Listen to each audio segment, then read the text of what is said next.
आज से हम शुरू कर रहे हैं जो शायद 2 अध्याय लग जाएंगे कि दुर्योधन के मन में क्या चलता था। दुर्योधन की सोच कैसी थी। तो मैं राजपुत्र था। हस्तिनापुर संपूर्ण आर्यावर्त का आदर्श आज मेरे हाथ में था। मेरी सेवा के लिए झंझावत को भी लज्जित करने वाले रथ थे। रथों को राजा नहीं दौड़ाए तो कौन दौड़ाएगा। जिस समय इच्छा हुई उसी समय शतरस व्यंजन उपलब्ध। जब शरीर थककर चूर चूर हो रहा हो तब मेरे मनोविनोद के लिए अप्सराओं को भी लज्जित करने वाली लावण्यवती नर्तकियां, गणिकाएं और गायिकाएं मेरे राजभवन में थीं। इतने पर भी यदि कोई मेरे विरुद्ध कुछ कहने का साहस कर ही उठे तो उसको कुचलने के लिए ज्येष्ठ युवराज के रूप में मेरे हाथों में कुरुओं का विख्यात राजदंड था, क्योंकि मैं हस्तिनापुर का स्वामी था। शकुनी मामा जैसे कुशल और बुद्धिमान संबंधी को मैंने परामर्श देने के लिए अपने साथ रखा था। 1-2 नहीं बल्कि मेरे पूरे 99 शक्तिशाली भाई थे। मेरे प्रत्येक शब्द का पालन करने के लिए अमात्य वृषवर्मा से लेकर साधारण सेवक तक की अटूट कड़ियों की पूरी श्रृंखला विद्यमान थी।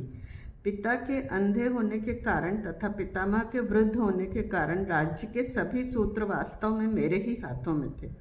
हस्तिनापुर का राजदंड विगत लगभग 17 वर्षों से मेरे ही हाथ में था। मेरे अत्यंत निकटवर्ती कर्ण जैसे मित्र साहसपूर्वक कभी कभी मुझसे पूछते, दुर्योधन, इन 17 वर्षों में तुमने क्या किया? लेकिन वे यह भूल जाते कि कुरुओं के इस विशाल साम्राज्य को देखते हुए 17 वर्षों का यह काल तो बिल्कुल ही नगण्य था। लगभग 17 वर्षों से आज तक मैं प्राणपण से कुरुओं की प्रतिष्ठा बढ़ाने का प्रयत्न ही कर रहा हूँ। फिर भी लोग यही कहते हैं कि तुमने स्वच्छंद आचरण किया। यदि यह उपयुक्त है तो मैं भी कहता हूँ, ठीक है, मैंने स्वच्छंद आचरण ही किया। मैं किसी के बंधन में क्यों रहूँ? यह राज्य किसने प्राप्त किया? मेरे पूर्वजों ने ही तो। फिर उनका वंशज होकर यदि मैंने ऐसा आचरण किया तो उसमें भूल ही क्या है? मैं तो इसी तरह का आचरण करूंगा, क्योंकि मैं न भूतकाल को जानता हूँ न भविष्य काल को। मैं केवल वर्तमान काल को जानता हूँ, और इस वर्तमान में विरोधी शक्ति के रूप में मुझको पांडवों का जो भय लग रहा है वह भी मैंने बड़ी कुशलता से कम कर दिया, क्योंकि महापराक्रमी और सूर्य जैसा प्रतापी कर्ण आज पूर्ण रूप से मेरी ओर है। उसका अन्यथा न होने वाला वचन आज मेरे पक्ष में है। यद्यपि वह पराक्रमी है तथापि बेचारा बड़ा सीधा है। उसको सब लोग सारथी कहते हैं, हीन कहते हैं, परंतु मुझे यह कभी विश्वास ही नहीं हुआ कि वह एक सूतपुत्र है। भला सारथी के शरीर में इतना पराक्रम कैसे आ सकता है? सारथी के कानों में तेजोवलय फेंकने वाले कुंडल कैसे हो सकते हैं? यह निश्चय ही किसी उच्च कुल का राजपुत्र था, लेकिन शायद वह स्वयं भी नहीं जानता कि वह कौन है। यदि मेरा यह तर्क सत्य है तो यदि कल को उसको अपना वास्तविक स्वरूप ज्ञात हो गया तो कल्पना भी नहीं की जा सकती कि तब युवराज दुर्योधन की क्या दशा हो जाएगी।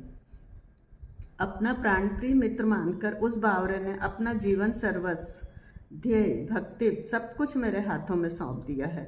एकदम निश्चिंत होकर मुझको वह अपना मित्र और हितैषी समझता है। पागल कर्ण, इस दुर्योधन को पूरा पहचानने में तुम्हें बहुत दिन लगेंगे। शायद अपने अंतिम क्षण तक तुमको बेचैनी से इसकी प्रतीक्षा करनी पड़ेगी, क्योंकि तुम मेरी मुट्ठी में हो। मैंने तुमको अंगदेश का राजा बनाया है। मैंने तुमको ऐसा राज्य दे दिया है जो तुम शायद अपने संपूर्ण जीवन में भी नहीं प्राप्त कर सकते। मैंने तुमको स्वतंत्र किया।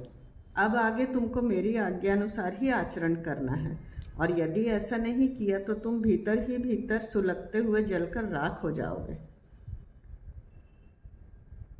मैं बार बार लोग कहते हैं कि हम पांडु के पुत्र हैं। महाराज पांडु पराक्रमी थे, शत्रुनायक थे, दिग्विजयी थे। इन सब बातों को मैं भी स्वीकार करता हूँ। उनके लिए मेरे मन में आज भी अत्यंत आदर है। परंतु उन्होंने हस्तिनापुर क्यों छोड़ा, यह बातें जो लोग जानते हैं वे तो निश्चय ही यह स्वीकार करेंगे कि पांडव महाराज पांडु के पुत्र हो ही नहीं सकते। उस श्राप के कारण उनको पुत्र होना संभव ही नहीं था। फिर ये पांडव उनके पुत्र कैसे हुए? वे महाराज पांडु के पुत्र नहीं हैं। यह बात एक बार निश्चित हो जाने पर मैं उनको पांडव कैसे कह सकता हूँ? अधिक से अधिक वे कौन्तेय और माद्रेय कहलाने योग्य हैं।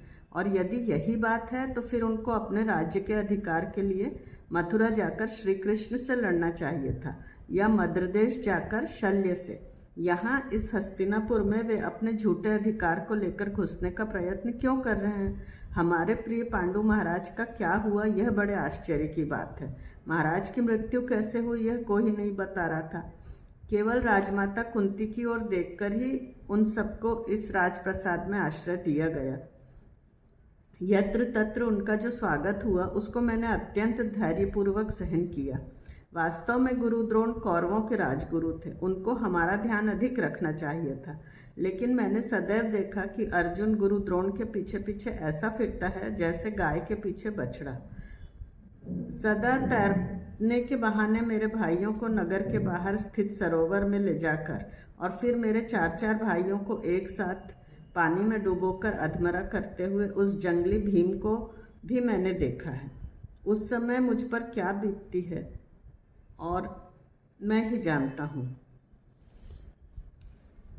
यद्यपि कर्ण मेरे पक्ष में था, तथापि उन पांडवों का कुछ भी विश्वास नहीं किया जा सकता।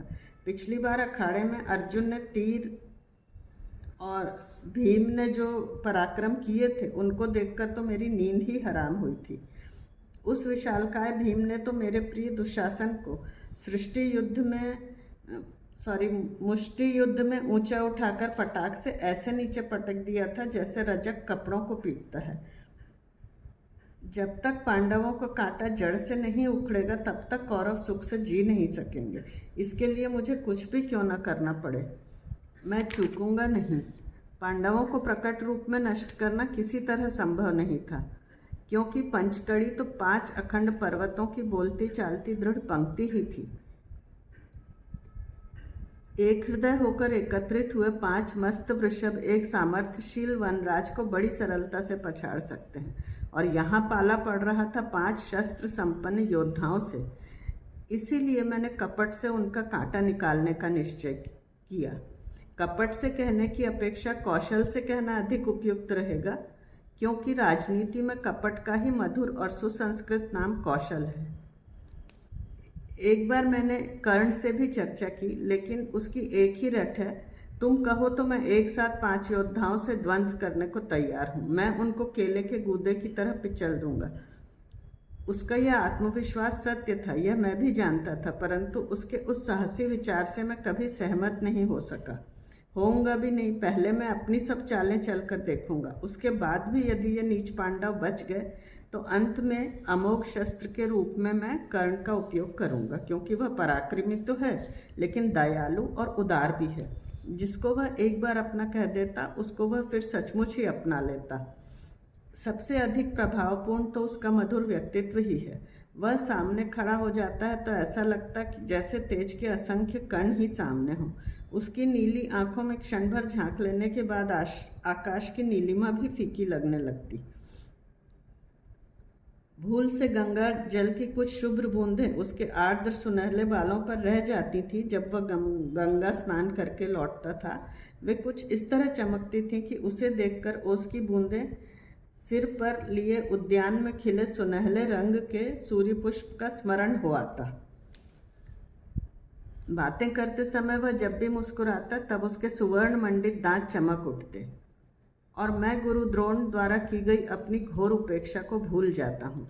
भीमार्जुन द्वारा किया गया अपमान भूल जाता हूँ। हृदय के एकांत कोने में सदैव चुभने वाले सैकड़ों शल्यों को भूल जाता हूँ।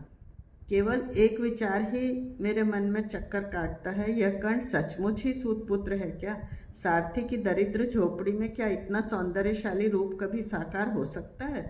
कर्ण सचमुच ही दीन है क्या? तब मेरा मन सशक्त रूप से मुझसे कहने लगता, कर्ण सारथी पुत्र नहीं है, कर्ण तेज की खान है। तेज की खान अंधकार की गुफा में कैसे जन्म ले सकती है? कर्ण अवश्य किसी पराक्रमी राजा का तेजस्वी धैर्यवान सुपुत्र है। कर्ण निश्चय ही क्षत्रिय है, इसीलिए सबके देखते देखते मैंने उसको अंगराज बना दिया। नहीं तो दुर्योधन क्या इतना मूर्ख है कि घोड़े की पूंछ ऐंठने वाले और उसकी पीठ पर प्रतोद फटकारने वाले एक सारथी को कौरवों की वैभव संपन्न राजसभा में एक सम्राट बनाकर ले आए? अंगराज का सामान्य मुकुट उसको दे दे। कर्ण मुझको अपना अमोघ अस्त्र लगता है। जब तक उचित समय नहीं आएगा मैं कदापि दांव पर नहीं लगाऊंगा। कर्ण दुर्योधन की सुरक्षा की पेटिका है। जब तक कर्ण जीवित है तब तक दुर्योधन अजेय है। इसलिए एक अन्य उपाय के रूप में, जिसमें कर्ण की आवश्यकता ही नहीं पड़ेगी, एक निराला मार्ग पांडवों के संबंध में अपनाने का निश्चय कर लिया। कल रात मैंने अपने पितृदेव को, महाराज धृतराष्ट्र को, एक कठोर चेतावनी दे दी है। वे उस पापी पंचकड़ी को वास्तव में ही अपने भाई के पुत्र मानते हैं। मैंने उनको समझाकर कह दिया है कि पांडव महाराज पांडु के पुत्र नहीं हैं, बल्कि पांडु महाराज का असमय में जो अंत हुआ उसमें भी पंचकड़ी का ही कोई षड्यंत्र रहा होगा। उनके गले के नीचे ये बातें उतारने में मुझे बहुत परिश्रम करना पड़ा।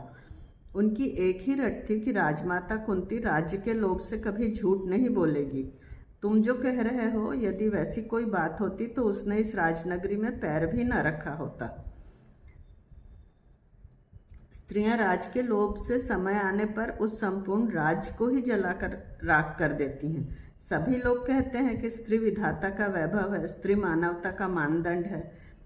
समय पड़ने पर पुरुष क्रूर हो जाता है, लेकिन उसकी क्रूरता की भी एक सीमा होती है, क्योंकि उसकी क्रूरता किसी एक व्यक्ति के विरुद्ध होती है। परंतु स्त्री जब एक बार अपना हृदय कड़ा कर लेती है, फिर तो वह नीति के आगे शाश्वत नियमों को भी उठाकर ताक पर रख देती है। यदि ऐसा न होता तो राजमाता कुंती अपना कलंकित मुंह दिखाने के लिए फिर हस्तिनापुर आती ही क्यों? परंतु यह बात मेरे पिताजी को नहीं समझ आती। पांडवों को वे अपने प्रिय भाई के सुपुत्र ही मानते हैं। कभी कभी संबंधों को ताक पर रखकर अपने ही स्नेही जनों को अप्रिय शब्दों में कटु सत्य सुनाना पड़ता है। आर्य कणक की सहायता से मैंने महाराज को कल रात आमूलाग्र बदल दिया था। कल रात से मंत्री कणक मेरे गुरु बन गए हैं। कल उन्होंने महाराज को कितना मार्मिक परामर्श दिया।